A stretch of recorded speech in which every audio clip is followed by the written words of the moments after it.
gi bedo maonge kanyakla kod jiwo jomatindo kaka wima wuoyo ni Collins winjo kanyo kowacho ni teko ni tere kuom ombulu ka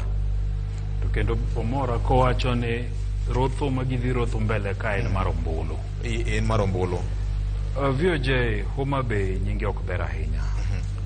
to nying Homa Bay ok ber nikech gino masewinjo kiwacho weche mag lweny mosiko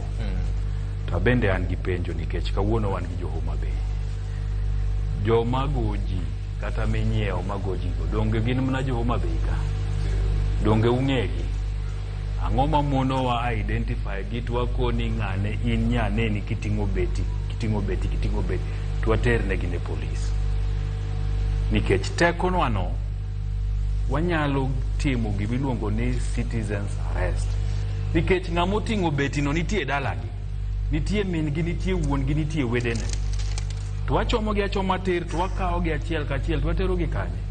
mondo giwach ni ng'ama no nyiewo gi ng'ama no oro gi nikech bura kaka miwacho manyoro na lweny nyowuoke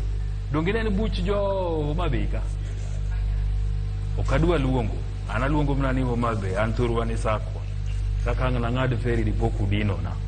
so ung'e joge udak kod gi e udi gin nyithiu gin osiepeu gin jo uteu ung'e gi maber to sama gima giude gino no to koro budho godo godhiambo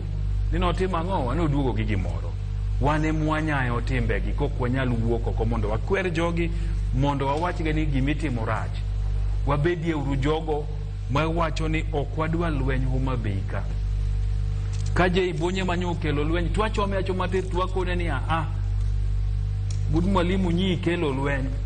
ok ber wang'e joma ne chulo mane kwa to kwa ling to pod gibro medo timo ang'owa gibro medo timogi wakauru teko